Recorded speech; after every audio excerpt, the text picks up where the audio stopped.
Cricket board ইলেকশনকে কেন্দ্র করে যেরকম একটা একপাক্ষিক তৎপরতা কারো কারো মতে শুরু হয়েছে বা চলছে, সেটা নাকি ভেস্তে গেছে এবং আইসিসি এসে দুপক্ষকে ডেকেছে, এই তোরা আয় তোরা আয়, ডেকে বলেছে তোরা তোরা হাত মিলা, সমঝোতা করে বাংলাদেশ ক্রিকেটকে চালাতে হবে, আদারওয়াইজ বাংলাদেশের ক্রিকেট নিষিদ্ধ হয়ে যাবে। যদি বাংলাদেশের ক্রিকেটে তামিম ইকবাল এবং আমিনুল ইসলাম বুলবুল তারা 2-2-4 মিলাতে না পারেন, একসাথে হাতে হাত রেখে বুকে বল রেখে কাজ না করেন, তাহলে বাংলাদেশের ক্রিকেট নিষিদ্ধ হতে পারে। অন্তত গতকালকে বিভিন্ন জায়গা থেকে এই নিউজটা এসেছে, আমরা দেখেছি, আমরা শুনেছি। বাংলাদেশ ক্রিকেট বোর্ডের যে ইলেকশন, সেই ইলেকশন মনিটরিং, সেই ইলেকশনে বুলবুল এবং তামিমদেরকে এক করানোর জন্যই আইসিসির দুজন প্রতিনিধি বাংলাদেশে এসে দুদিনে সফর করে গেছেন। এবং সেই সফরে যখন তারা এলেন, তখন প্রথমে যারা বুলবুলপন্থী, বাংলাদেশ ক্রিকেট নিয়ে যাদের চিন্তার শেষ নেই, যারা ঘুমের ওষুধ খেয়েও ঘুমাতে পারছেন না, যাদের পরিবার টেনশনে রয়েছে যে এই গরম এবং ক্রিকেট বোর্ডের টেনশনে তারা না হিট স্ট্রোক করেন, সেই তারা শুরুতে বলা শুরু করলেন যে এদেরকে আসলে তো পাঠানো হয়েছে, এটা বানোয়ার প্রতিনিধি, তারা দিন শেষে জয়সার লোক, তাদের কথা শুনে কোনো লাভ হবে না, তাদের সাথে বসে কোনো লাভ হবে না। শেষ পর্যন্ত তাদের সাথে তারা বসেছে। বসার পরে এই যে 4 জন বসেছিলেন, এখানটা একটা ইন্টারেস্টিং গল্প রয়েছে, সেটা বলবো। বসার পরে তারা যেই খবরটা জানাচ্ছেন সেটা হচ্ছে বাংলাদেশ ক্রিকেট বোর্ডের পরবর্তী যে পথ চলা, সেটাতে তামিম এবং বুলবুলকে একসাথে কাজ করতে হবে, বুলবুল এবং তার দলবলকে কোনোভাবে অমিট করা যাবে না। তাদের এই বক্তব্য, আলোচনা এবং শেষ পর্যন্ত যখন এই মিডিয়া হাইপটা ক্রিয়েট হলো, ইন্টারন্যাশনাল ক্রিকেট কাউন্সিল যাদেরকে মেনে নিয়েছে, যেই প্রতিনিধি দলকে আসলে মেনে নিয়েই বুলবুলপন্থীরা এরকম গুজব ছড়ানো শুরু করলো, তারা আজকে প্রেস রিলিজ দিয়ে জানিয়েছে যে ধরনের নির্বাচন কেন্দ্রিক এবং দুপক্ষের মধ্যে সমঝোতার জন্য জিম্বাবুয়ে এবং সাউথ আফ্রিকান প্রতিনিধি আইসিসি বাংলাদেশে পরিদর্শনে এসেছিলেন, এরকম কোনো ঘটনা ঘটেই নেই।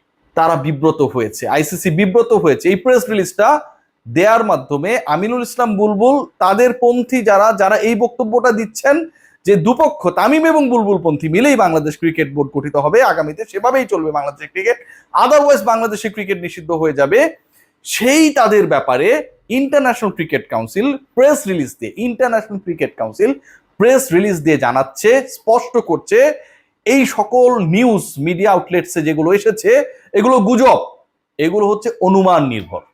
দাঁড়ালো কি, আমিনুল ইসলাম বুলবুলের লোকজন আইসিসির সাথে বসেছে, তাদের ডাকে আইসিসি বাংলাদেশে এসেছে এবং তাদের ডাকে আসা আইসিসি প্রতিনিধিরা বাংলাদেশ থেকে ফিরে গিয়ে তারা আইসিসির মাধ্যমে যেই রিপোর্টটা পাঠিয়ে দিচ্ছে, মিডিয়া রিলিজটা পাঠাচ্ছে, সেখানটায় বলা হচ্ছে তাদের যেই কর্মকাণ্ড নিয়ে যে কথাগুলো বলা হয়েছে সেগুলো অনুমান নির্ভর, এগুলো সত্য না। মিথ্যাটা কে বললো? যারা দাবি করছে তাদের ডাকে আইসিসি বাংলাদেশে এসেছে, যারা দাবি করছে তাদের ডাকে আসা আইসিসি তাদের সাথে বসে ডিসিশন মেক করেছে বুলবুল এবং তামিমকে একসাথেই সমঝোতার ভিত্তিতে ক্রিকেট বোর্ড চালাতে হবে, সেই তারা মিথ্যা প্রমাণিত হয়ে গেলেন, যারা নিজেদেরকে আইসিসির লোককে ডেকে আনার কারিগর ভাবছেন আইসিসির মিডিয়া রিলিজের মাধ্যমে। সো বাংলাদেশের ক্রিকেট নিয়ে যে ঘটনাগুলো ঘটছে, যেভাবে ঘটানো হচ্ছে, এগুলো খুব ইন্টারেস্টিং। গতকালকে আমি বললাম যে একটা মিটিং হয়েছে, 4 সদস্যের যারা ছিলেন, আসিফ আকবর ভাই, আমার অতি প্রিয় নাজমুল ভাই ছিলেন, সেখানটায় ছিলেন আমার অতি প্রিয় হাসানুজ্জামান ভাই ছিলেন, এবং আরো একজন ছিলেন, তার নামটা একটু পরে মনে পড়লে আবার বলবো।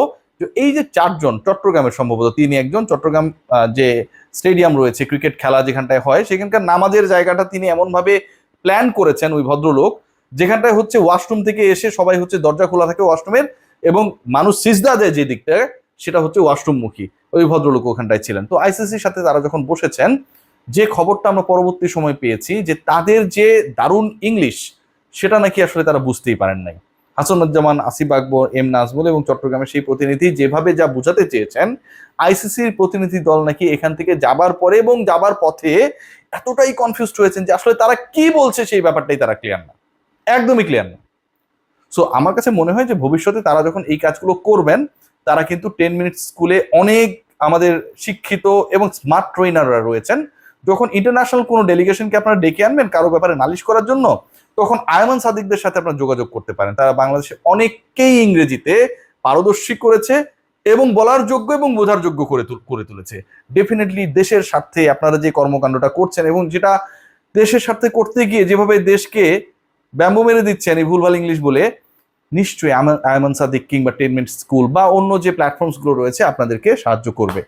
সো ওভারঅল যে ইস্যুটা দাঁড়ালো, যে ডিসকাশনটা যেখানটায় গিয়ে আসলে শেষ হয়, সেটা হচ্ছে আইসিসি বিব্রত, আমিনুল ইসলাম বুলবুল অ্যান্ড কোম্পানি যেভাবে বাংলাদেশ ক্রিকেট বোর্ড নিয়ে তাদের মিথ্যাচার করেছে।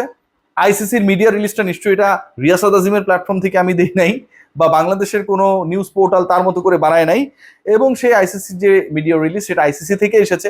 সেখানটায় দাবি করা হচ্ছে যে নির্বাচন কেন্দ্রিক সমঝোতা নিয়ে কোনো ধরনের আলোচনা হয় নাই, যে ধরনের খবর মিডিয়া আউটলেটসে এসেছে সবকিছুই মিথ্যা, এবং তার মানে এই রিপোর্টগুলো যারা করেছে এবং যারা করিয়েছে তারা মিথ্যা, মিথ্যুক, এবং এই মিথ্যাটাকে আইসিসি স্বীকৃতি দেওয়ার মাধ্যমে আমিনুল ইসলাম বুলবুলের যেই ক্রিকেট বোর্ডের কর্মকর্তারা তারা নিজেদেরকে আসলে আপার হ্যান্ড মনে করছিলেন, যারা নিজেদেরকে আসলে আইসিসি তাদের কথা শুনে পরবর্তী স্টেপ নিয়ে বিসিবি বাংলাদেশের ক্রিকেট নিষিদ্ধ হয়ে যেতে পারে এরকম একটা ভাইবস দেওয়ার চেষ্টা করছিলেন, আলটিমেটলি তারা ফলস প্রমাণ হয়ে গেছেন। So Bangladesh cricket board election 7 তারিখে যে ইলেকশনটা হবে, এই ইলেকশন নিয়ে আসলে জটিলতা এই মুহূর্তে কোনো কিছুই নেই। যারা বলছেন একপাক্ষিক ইলেকশন ডেফিনেটলি আমিও এটাকে সাপোর্ট করি।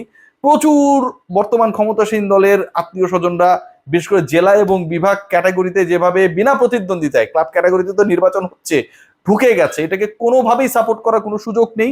কারণ আপনার 25 সদস্যের বোর্ডে ধরেন 18-19 জনই হচ্ছে আপনার মানে কোনো একটা জায়গায় লতায় পাতায় অথবা সরাসরি মানে সম্পর্কিত কারোর সাথে না হলে সে প্রপার সংগঠক না, অথবা এরকম যদি সম্পর্ক না থাকে তাহলে তিনি ক্রিকেট চালানোর যোগ্য না। এই যে একটা ভাইবস, এটাকে কোনোভাবেই সাপোর্ট করার কোনো সুযোগ নেই। সেই বোর্ডের প্রেসিডেন্ট তামিম ইকবাল থাকুক আর মাশরাফি বিন মুর্তজা থাকুক, এই স্ট্যান্স আমি সবসময় নেব।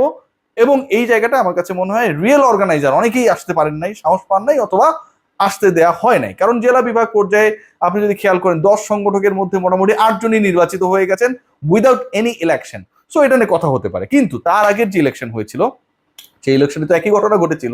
সেই ইলেকশনে কাউন্সিলর যারা, তারা তো পার্টিকুলার একটা নব্য রাজনৈতিক দলের সদস্য যারা ছিলেন তারাই কাউন্সিলরশিপ পেয়েছিলেন।